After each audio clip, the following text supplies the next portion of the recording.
cuma ada di depannya. Nah, ya, kita dengerin juga ya. Oke, ya ini bukan untuk orang tua saja. Anak soleh. Halo, cowok ganteng. Iya, ya. Oke, HP-nya dikantongin dulu ya. Ini Bu Fitri HP-nya dipegang karena buat pegang Zoom ya. Nah, ya kalau kalian kan nggak dipakai untuk Zoom, HP-nya dikantongin dulu. Kita dengarkan dulu ceramahnya. Nah, ini ustadznya dari jauh nih, dari Tangerang ya. Jangan sampai ustadz yang jauh-jauh ke sini kita panggil untuk berceramah, kita diemin aja ya.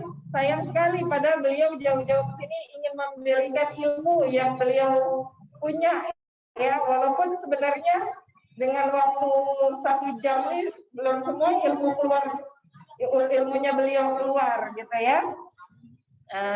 Mau disimak nggak? Mau ya, karena di dalam surat Al-Mujadilah sesungguhnya Allah akan mengangkat derajat orang yang beriman dan berilmu beberapa derajat. Ya, yarfa'illahu alladzina amanu walladzina utul ilma darajat. Betul ya, betul ya? Insyaallah kalau salah mohon dikoreksi Ustaz ya, karena saya juga masih belajar Ustaz. Ya.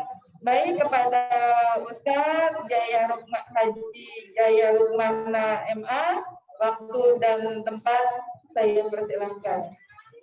Ya, tolong didengarkan ya, sayang.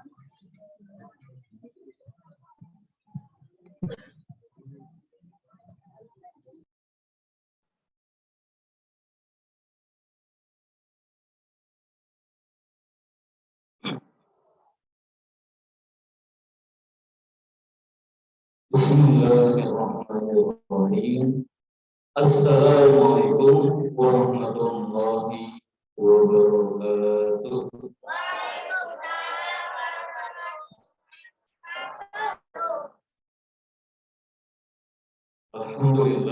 Alhamdulillah, wassalatu wassalamu ala Rasulillah. Asyhadu an la ilaha illallah wa asyhadu anna Muhammadan abduhu wa rasuluh. Wa ba'du, Allahumma sholli wa sallim wa barik ala sayyidina Muhammad wa ala.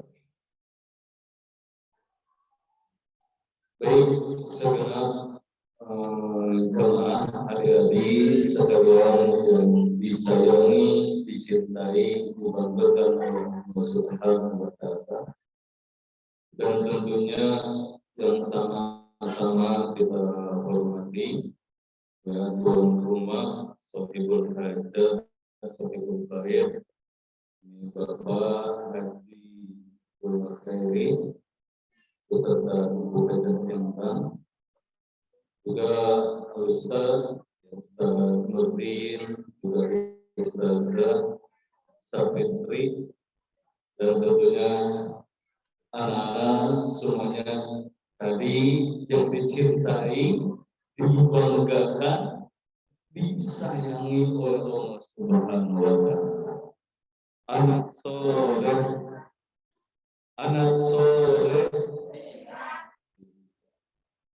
makan kerupuk di taman-taman.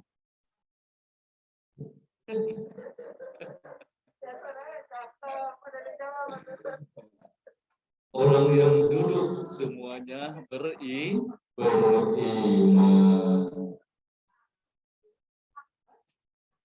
Makan kerupuk dan keripik. Nah, yang duduk anak cantik-cantik. Makan kerupuk dan sekoteng.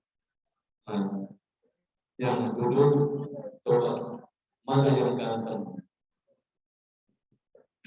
Baik, ibu-ibu semuanya yang dirahmati Allah, anak-anakku sekalian, tentunya hari ini ya di bulan yang mulia ini, kenapa disebut bulan yang mulia? Karena hari ini kita masih berada di bulan Rajab. Rajab termasuk salah satu bulan yang dimuliakan oleh Allah Subhanahu wa Ta'ala. Apalagi hari ini juga ya ada kegiatan yang sangat baik sekali. Ya. Ada santunan. Ya, ini termasuk amal amal yang disukai oleh Allah, amal yang dicintai oleh Rasulullah SAW. Dan tentunya ya jangan minta ya, ketika kita misalkan dengan takdirnya Allah saat ini ya menjadi apa, anak-anak yang yatim istilahnya ya, ataupun piatu. Justru ya Rasulullah SAW pun ya ditakdirkan oleh Allah saat beliau lahir dalam keadaan apa? Dalam keadaan ya, dan orang-orang yang membersamai anak-anak yatim akan mempunyai kedudukan yang mulia juga di hadapan Allah. Ya, jadi luar biasa. Ya, jangan menganggap apa justru baik. Ya, berkah juga di mata Allah. Ya, kalau seandainya mungkin saat ini takdirnya kita menjadi anak ya, bisa nggak berubah ke depannya ini? Ya. Baik, hari ini ya tema yang diberikan memang tentang apa? Takdir, ya, takdir Allah.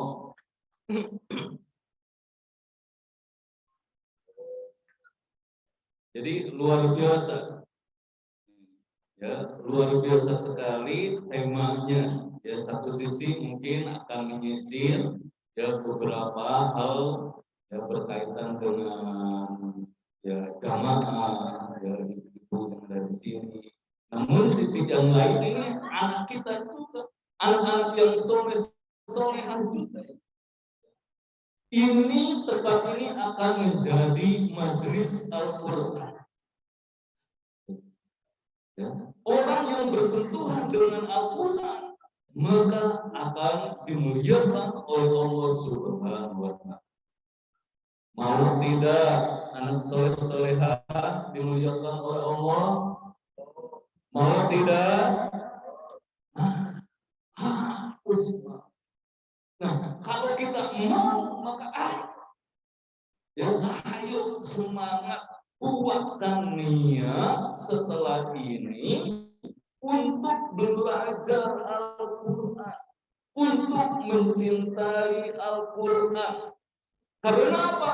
Orang yang berinteraksi dengan Al-Quran, para penghafal Quran kelak akan dimasukkan dalam keluarganya Allah Subhanahu wa Ta'ala. Allah saja akan menganggap menjadi keluarganya. Ya Allah, nih kepada penghafal Al-Quran itu Allah akan menganggap menjadi keluarga.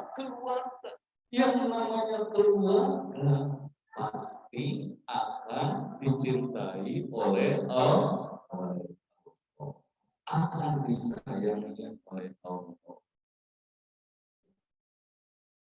Belajar dari dasar, dari nol, dari alif, ba, enggak apa. Karena setiap huruf dalam Al-Quran pun yang akan mendapatkan pahala. Setiap huruf yang kalian baca nanti akan bernilai pahala.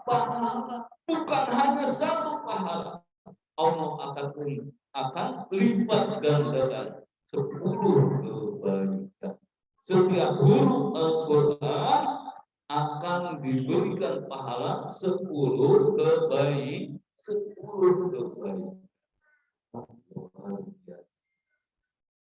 Baik, hari ini Bagaimana ini? Ya, berkaitan dengan takdir kita nih. Ya, coba Ustaz mau tanya, ya, takdir. Takdir ini kalau dalam bahasa agama, ya, dalam bahasa agama ini berbicara tentang tauhid, berbicara tentang keimanan. Coba takdir ini termasuk rukun iman yang keberapa? Yang ke-6. Dalam bahasa agama disebut dengan apa? Qada dan qadar. Nih adik-adik, siapa yang hafal rukun iman? Yang hafal rukun iman? Hafal? Ayo angkat tangan. Yang hafal rukun iman ada berapa? Tadi 6, betul. Siapa yang bisa jawab? Ayo nih dapat pisang nanti terkasih. Ya? Siapa yang bisa menyebutkan rukun iman ada 6, betul. Ayo. Yang pertama rukun iman apa? Iman kepada Allah, 1. Yang kedua iman malaikat. Yang ketiga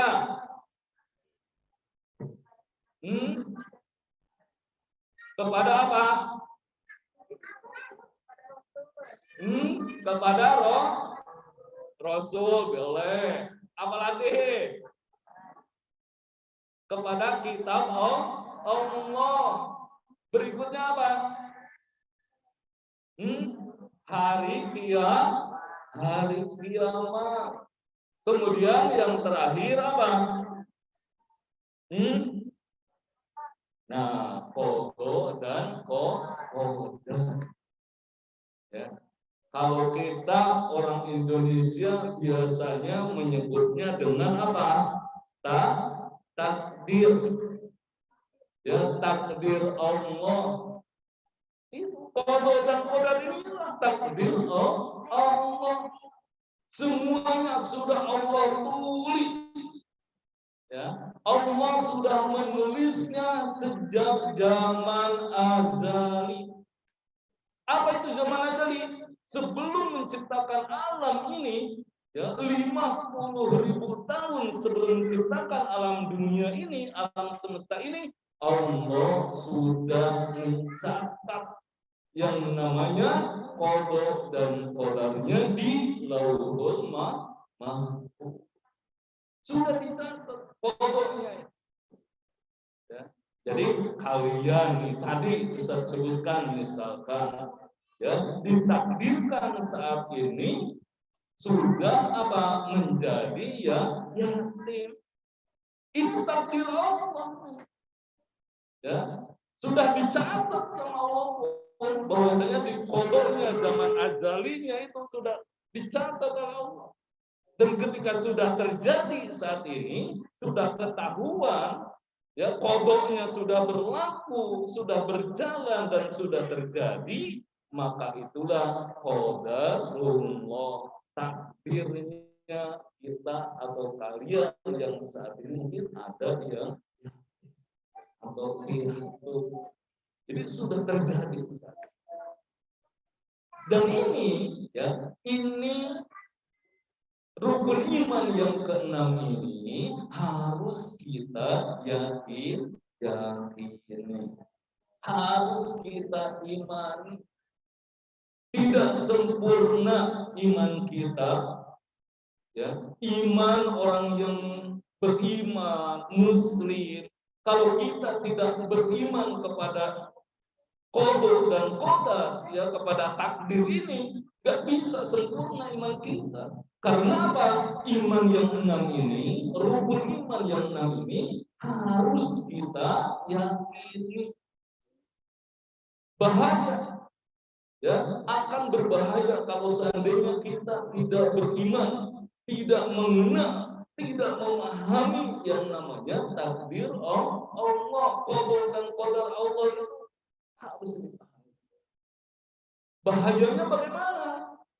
Ya, kalau kita tidak meyakini, ya, akan takdir Allah, akan qada dan qadar Allah ini, maka bahayanya nanti apa yang kita kerjakan di dunia ini semata-mata sudah tergantung kehendaknya Allah saja.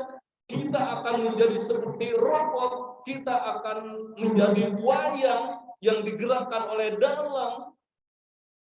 Padahal Allah sudah memberikan yang namanya Allah sudah memberikan kepada kita kesempatan untuk berikhtiar, untuk berusaha. Ya, itu. Jadi bahaya sekali. Nanti kalau kita meyakini bahwasanya kita ini robot, udah saya mah tergantung Allah saja, nanti akan malas, nggak mau belajar. Ya. Padahal Allah sudah memberikan keluasan. Kalian ingin pintar, silakan belajar dengan yang rajin. Kalian ingin nikah, silakan. Ya, berusaha di sana, ada proses, ada usaha, ada doa. Nggak bisa duduk manis, ya, nggak bisa duduk manis, nggak bisa. Tentu proses mencari jodoh pun ada, bisa minta tolong orang yang kita kenal, bisa dikenalkan, bisa ditaarufkan. Itu kan ini proses, ini ada usaha, ini ada ikhtiar. Ya, tentunya dibarengi dengan doa. Ya, ini. Jadi beriman kepada qada dan qadar ini harus, ya, tidak bisa ditawar lagi, harus pokoknya. Ya. Sudah hafal ya rukun iman tadi? Harus hafal. Ya, anak soleh, anak soleha harus hafal yang namanya rukun iman tadi.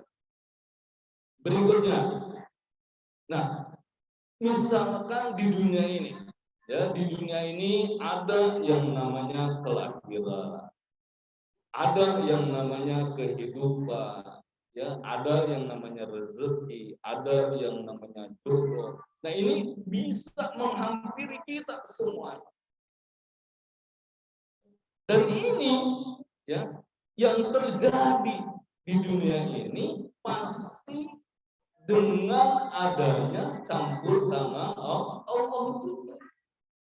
Ya, tapi kita selaku manusia, ya, dibolehkan oleh Allah, dipersilahkan oleh Allah untuk berusaha, untuk berikhtiar, untuk berdoa, sehingga dengan usaha kita ini akan mendapatkan takdir yang baik di sisi Allah Subhanahu wa Ta'ala.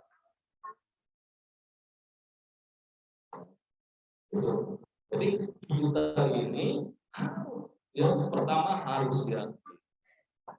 Ya. Tapi selain yakin pun kita diberikan keleluasaan oleh Allah, diberikan kesempatan oleh Allah untuk berusaha, berikhtiar, berdoa, mencari, ya, yang terbaik buat kita. Pasti Allah akan bukakan jalannya, akan dibukakan jalan. Mencari jodoh yang baik bagaimana? Ya, ini pun sama, ada ikhtiarnya juga kan? Ya, niatnya dari sekarang dimulai, diazamkan niatnya. Ya, jangan sampai kita pasrah begitu saja, harus dibarengi juga dengan niat. Bismillah, kita niatkan lillahi ta'ala untuk menikah, misalkan ibu-ibu saat ini. Ya, karena niatkan nikah untuk ibadah. Dan yakini setelah menikah ini pasti akan dibukakan pintu rezeki oleh Allah Subhanahu wa Ta'ala.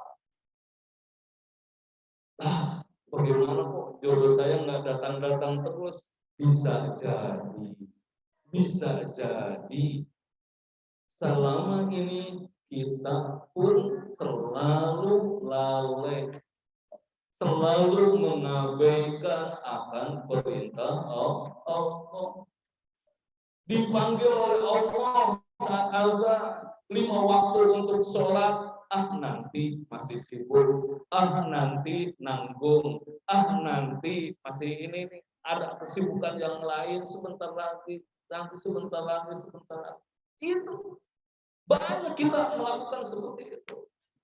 Nah ini sama, bisa jadi kok tak kunjung jodoh kita nggak datang terus, bisa jadi kita pun akan diingatkan oleh Allah bagaimana jodohnya mau datang. Kamu aja masih lalai kata Allah.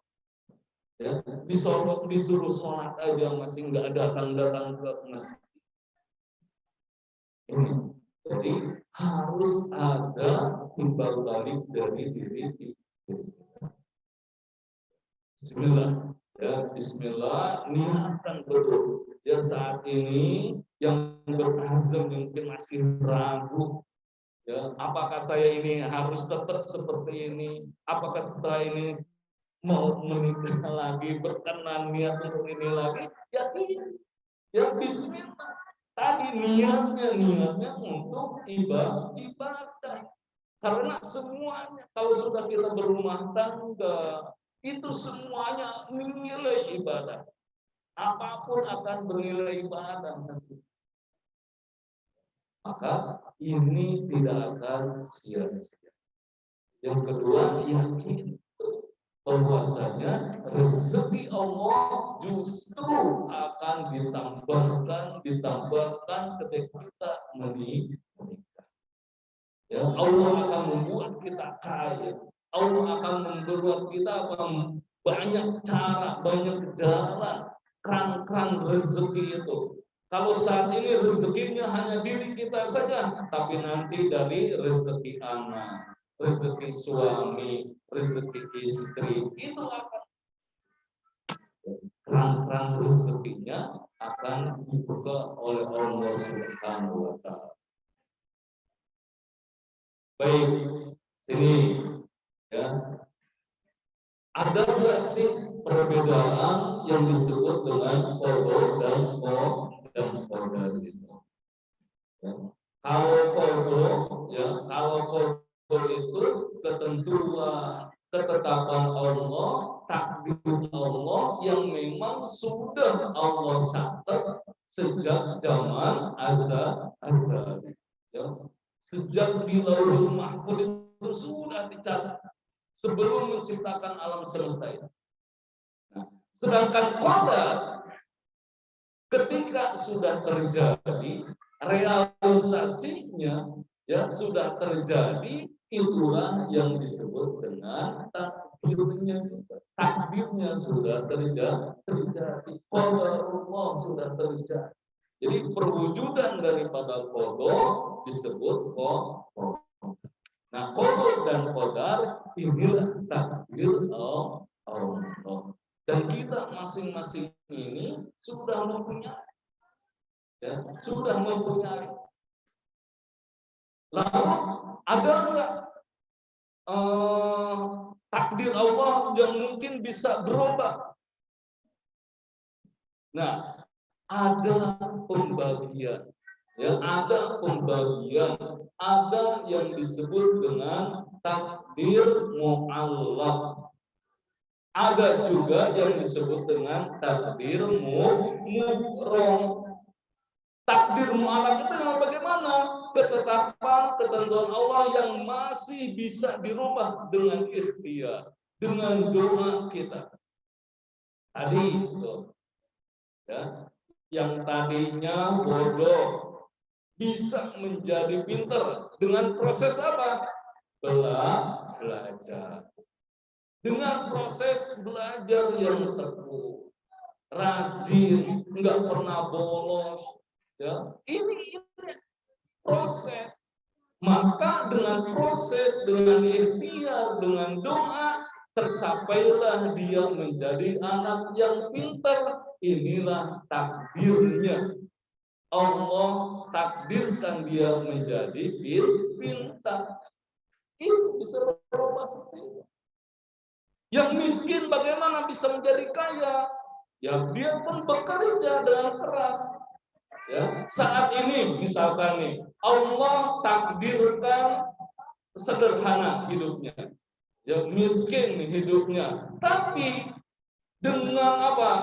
Berusaha, dengan bekerja pelan-pelan, dengan berdoa, bersilaturahim, mencari celah untuk usaha, berbisnis, bekerja segala macam, berdoa terus. Sekian tahun ia berusaha, berikhtiar, Allah jadikan ia menjadi kaya. Inilah takdirnya. Ya, takdir berikutnya ia menjadi kaya.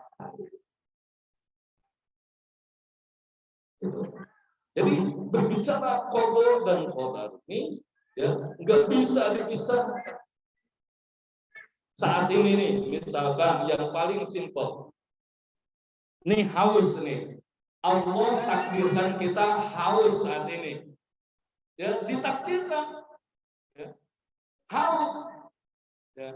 Bagaimana, ya 5 menit ke depan. Ya, 5 menit ke depan setelah ini, ya, supaya hausnya hilang. Ayo, bagaimana caranya? Mencari minum, mencari air. Inilah ikhtiar kita. Ya, kalau kita duduk aja, ya sudah haus nih. Allah takdirkan haus nih saat ini. Duduk aja kita gini. Nggak sampai nih ke takdir berikutnya, tetap haus nantinya.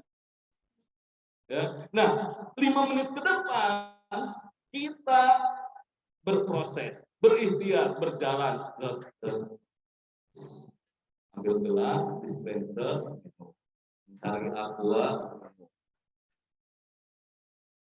Nah, takdir yang berikutnya Ustaz menjadi tidak haus lagi. Kenapa? Karena mengambil minuman ini. Ya, ini. Jadi hal-hal seperti ini bisa. Ya, karena Allah memberikan kesempatan kepada kita. Memberikan apa? Keluasan kepada kita untuk bekerja, untuk berusaha, untuk berikhtiar.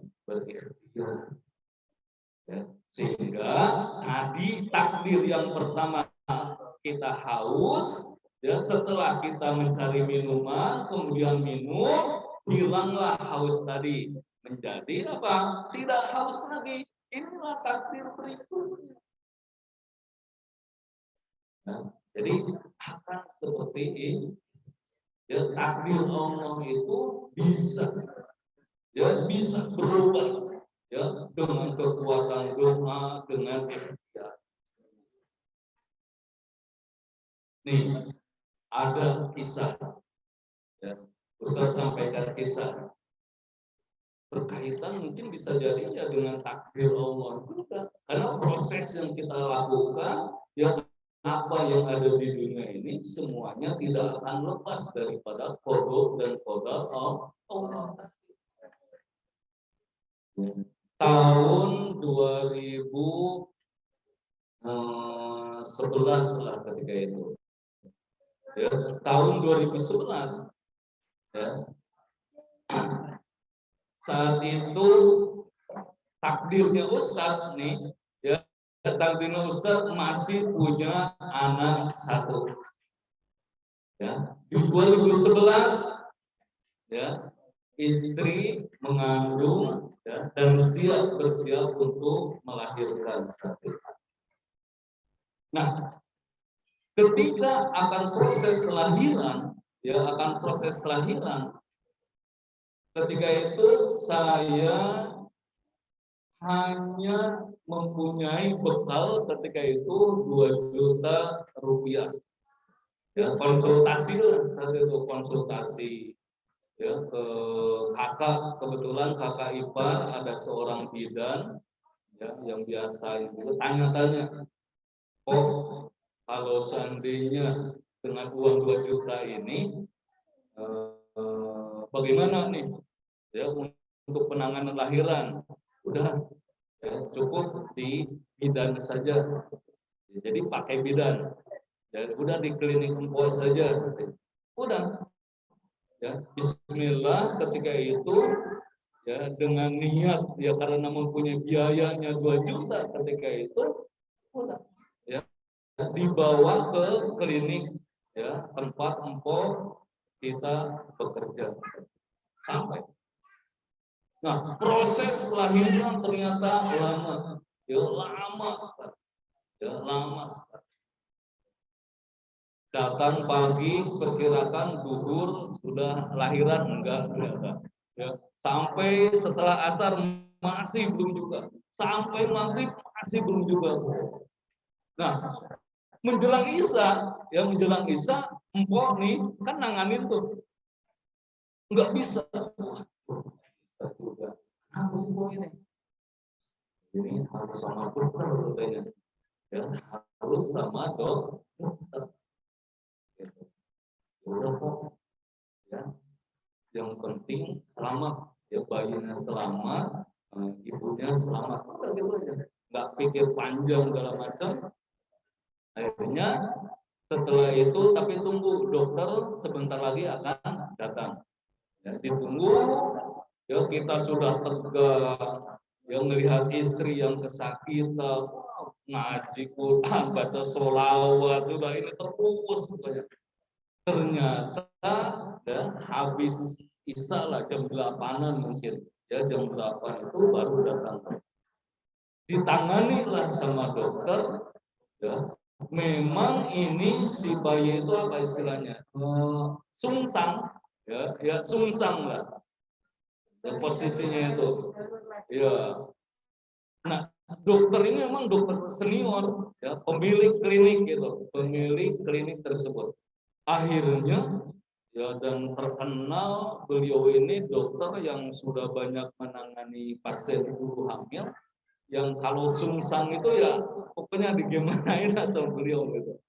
Tapi apa ketika itu dokter ini akhirnya memutuskan untuk divakum, ya disedot, divakum.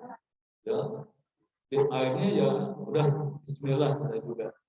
Ya, dengan izin Allah kita ikhlaskan, kita ridhoin supaya divakum, disedot. Ya Allah. Ketika keluar itu kepalanya panjang gitu Pak Adi. Panjang karena disedot kan ini. Iya. Panjang, kaget saya itu. Ini. Hah? Iya. Disedot itu kan jadi panjang, bukan turun, bukan ini, panjang. Bisa itu. Tapi ya bagaimana udah menerima, tapi katanya udah nanti juga normal lagi. Udah. Nah, ya alhamdulillah lah, selamat, bayinya selamat, istri juga selamat.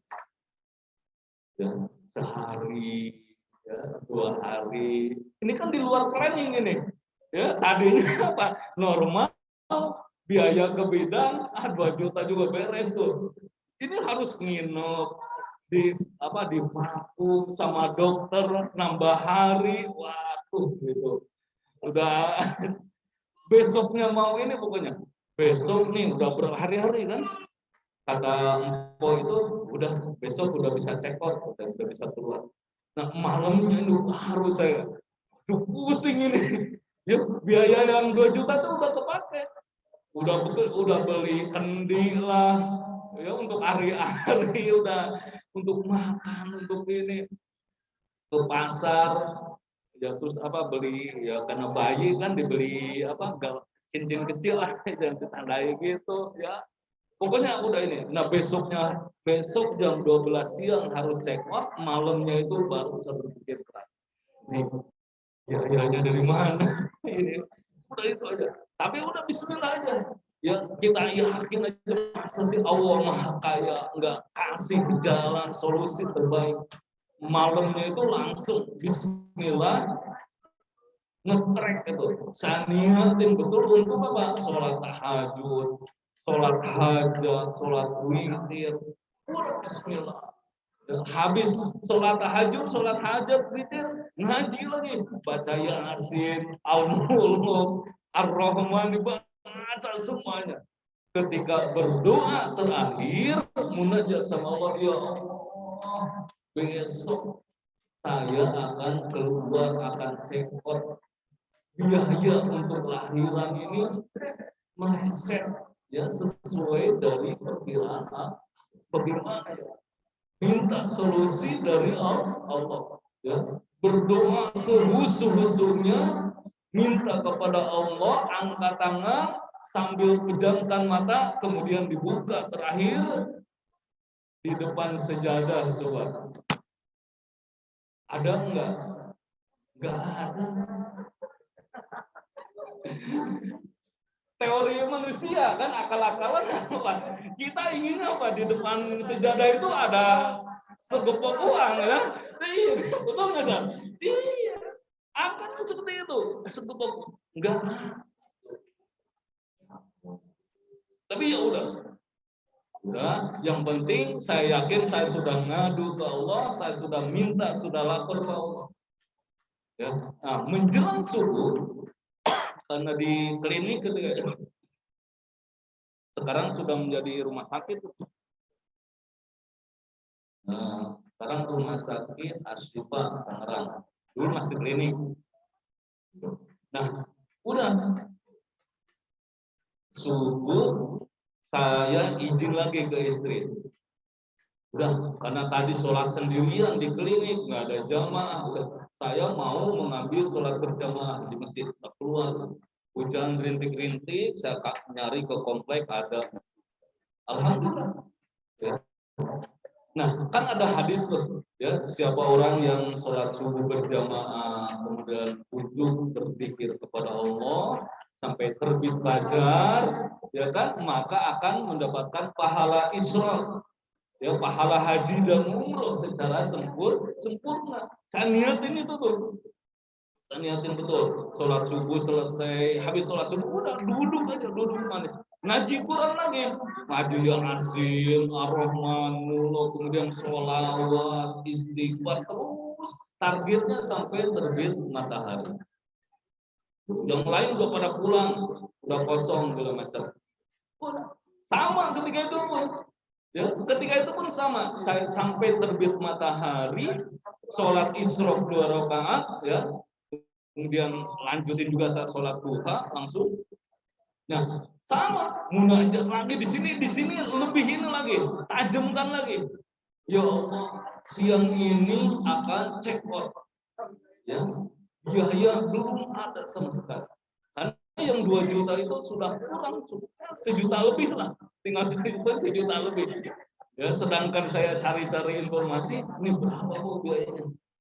Ya, sediain aja 4 jutaan lah, katanya 4,5 juta. Udah, maka di sini lebih ditajamkan lagi, minta sama Allah. Ya Allah, pahala haji umroh ini besar. Biaya haji umroh ini sangat besar sekali. Maka minta sama Allah. Ya Allah, konversikan ya Allah biaya yang besar ini, pahala yang besar ini dengan hajat saya siang hari ini. Kan umroh haji bisa 30 juta.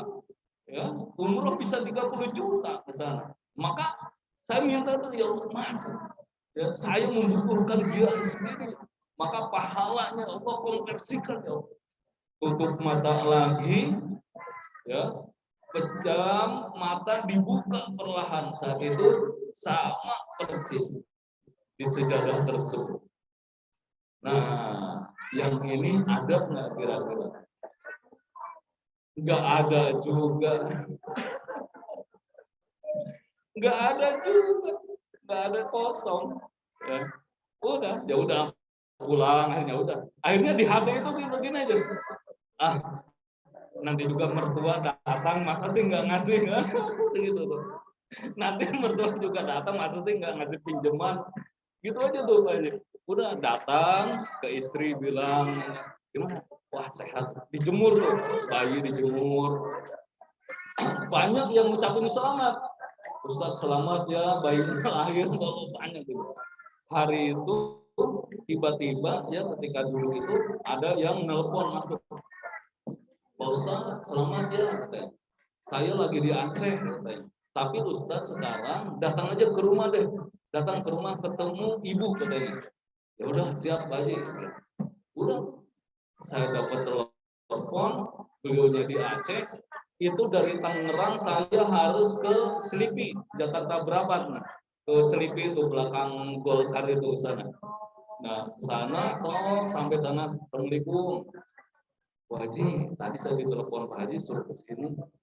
Oh, iya Ustaz, selamat ya. Ini sudah lahir. Ya udah, ini ada titipan dari Bapak. Dikasih saya bingkisan. Dikasih bingkisan. Habis itu naik taksi lah, taksi tadi. Taksi lagi sampai Tangerang lagi. Sampai di Tangerang itu masih setengah 12. Ya, setengah 12. Cekot kan siang dulu habis duhurnya. Datang ke sana, wah alhamdulillah.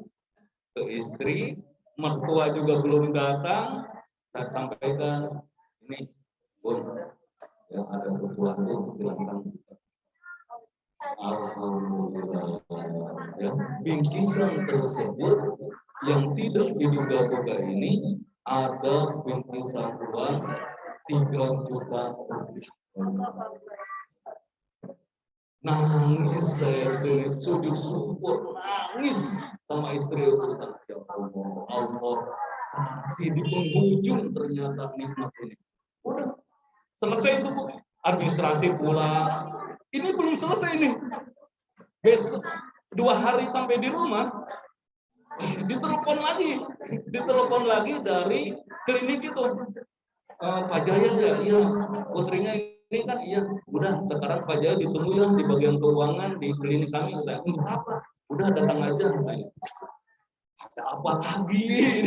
Kan sudah tenang, sudah pulang, udah cekot, sudah di rumah, sampai di sana di kantor keuangan itu, ini Pak Jaya yang menangani istri Bapak kan Pak Dr. Anwar kan, iya betul, pemilik klinik, ownernya, pemilik klinik. Kenapa? Beliau ketika melaksanakan vakum operasi itu hari itu bernazar ingin menggratiskan semua pasien-pasiennya hari itu. Maka sekarang biaya tersebut udah ini buat Pak Jaya, dikembalikan lagi uangnya itu.